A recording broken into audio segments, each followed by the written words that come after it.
eu ajudo vocês a usar o autoconhecimento não só como, vamos dizer assim, um momento de desenvolvimento pessoal, né? Porque o autoconhecimento todo mundo sabe que é uma coisa importante. Entretanto, às vezes a gente faz movimentos de autoconhecimento e não consegue necessariamente conectar isso com uma mudança real na nossa vida, né? Porque às vezes o autoconhecimento ele fica uma coisa, vamos dizer assim, um pouquinho solta. E eu costumo dizer que eu uso o autoconhecimento como uma construção de inteligência, tá? Então eu trabalho com esse conceito, né? Esse é o jeito que eu gosto de aplicar o autoconhecimento, que é como você usa isso para construir uma inteligência dentro de você, que é a tua inteligência individual, tá? Cada um de nós, a gente tem uma inteligência que é só nossa. A gente tem aquela inteligência de escola, a gente tem a nossa inteligência emocional, mas a gente também tem uma outra inteligência, que é a inteligência sobre nós mesmos. O que a gente conhece da gente mesmo? Isso que eu chamo de inteligência individual. Então, eu trabalho na construção dessa inteligência, para que a gente consiga tirar mais proveito da gente mesmo, tá bom?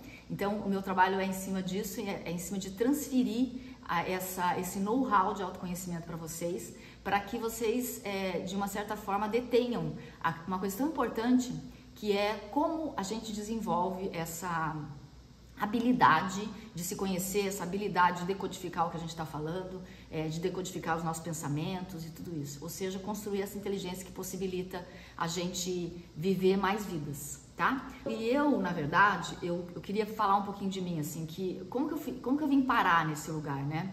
Esse lugar do autoconhecimento para mim, ele sempre veio de um jeito bastante orgânico, assim. Eu sempre gostei muito desse movimento, né?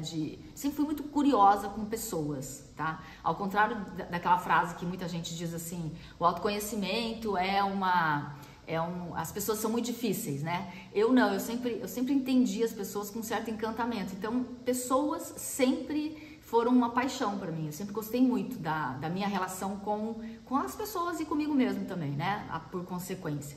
E o autoconhecimento, ele sempre teve na minha vida de uma maneira assim, meio vamos dizer assim, por curiosidade. E aí, num determinado momento da minha vida, isso passou a ser um lugar de bastante, vamos dizer assim, relevância, no momento em que eu comecei a perceber que movimentos que eu ia fazendo na minha vida profissional, porque eu sou designer de formação, sou arquiteta de formação, e num determinado momento eu vim para esse lugar da gestão de pessoas e tudo mais.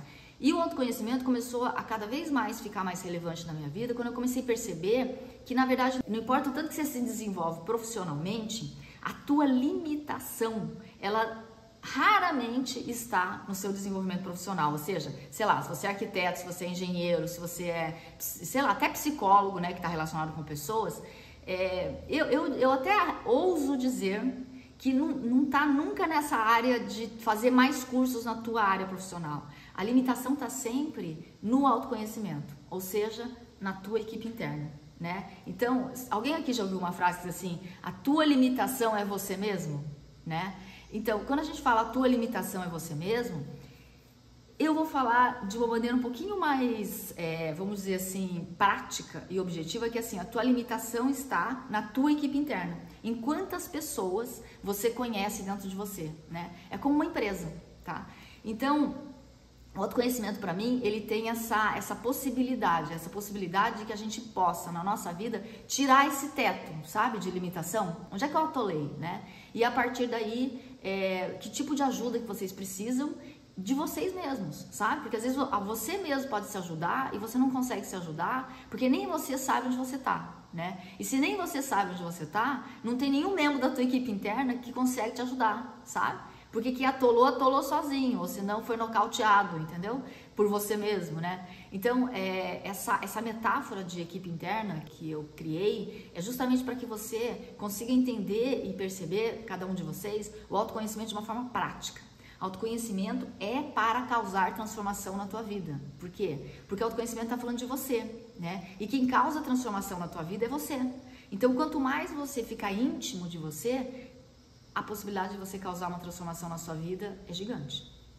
tá bom? É muito comum, assim, sabe quando você fala, cara, eu acho que eu sei que o limite sou eu, né? E eu acho que eu sei que eu tô precisando de ajuda. E aí a gente acaba indo pra uma terapia, a gente acaba indo fazer curso, a gente acaba fazendo retiro, né? Eu sei porque eu já fiz tudo isso aí, né? O que não tem nada de errado com isso, tá, gente? Porque a vida inteira vocês vão ter que estar fazendo movimentos de autoconhecimento, nunca acaba, tá bom? São camadas e camadas e camadas que você vai desvendando de você e não tem nada mais delicioso quando você aprende a fazer isso do que fazer isso, né? E não tem nada mais maravilhoso, né, do que você ir, vamos dizer assim, revelando esses membros de equipe interna para você mesmo, né? Você ir ganhando essa intimidade.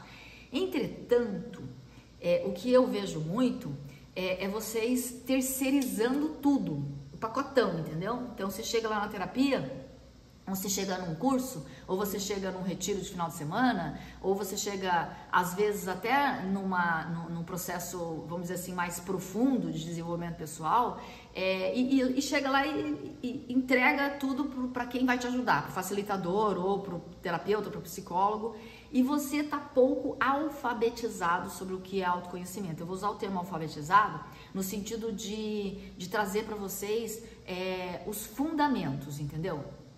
O que eu percebo muito é a falta desses fundamentos, né? E isso é tão importante, gente, mas é tão importante porque é como se você fosse, sei lá, você contrata um mentor de escrita porque você quer escrever uma obra de arte, né? E você não tem os fundamentos do que é uma frase, do que é uma gramática, do que é uma vogal, como que uma consoante se junta, o que é um fonema, entendeu? Que são os fundamentos, vamos dizer assim, tá? E aí o que acontece? O processo, né, quando você entra num movimento desse, o processo acaba ficando lento, sabe? Por quê? Porque você não consegue colaborar o tanto que você poderia colaborar, porque afinal de contas, quem sabe o lugar onde você tá, melhor do que ninguém, é você, né? Então, o fato de você ter os fundamentos do autoconhecimento vai te dar uma possibilidade de você conseguir estar num lugar onde você, vamos dizer assim, você comanda a operação de resgate da equipe interna, entendeu? Você comanda a operação de conseguir receber ajuda, tá? Quando você tá nesse lugar onde você não tem nada de autoconhecimento, você não consegue diferenciar uma coisa da outra, distinções que são fundamentais, né? Às vezes, você começa a fazer coisa fora da ordem, sabe como? E, na verdade, assim, não que isso vá ser uma coisa, assim, horrorosa, né? Tipo, fiz uma coisa fora da ordem e causou um desastre. Não, mas não é uma questão bem de causar um desastre, porque não vai causar nenhum desastre. Sempre você vai ter ganho, tá? Só que se você fizer as coisas na ordem, né, que é mais adequada, você vai tirar um resultado melhor. Ou seja, o bolo cresce maior, entendeu? Se você fizer o bolo na sequência que precisa ser feito, colocar o fermento lá no final, né, você vai ter um bolo mais bonito, você vai ter um resultado mais efetivo, tá? E os fundamentos do autoconhecimento, eles te dão justamente essa possibilidade de você interferir no processo, tá bom? E ficar menos de braço cruzado achando que o outro vai resolver a tua vida porque ele estudou tá bom? Por isso que é tão fundamental ter algumas distinções.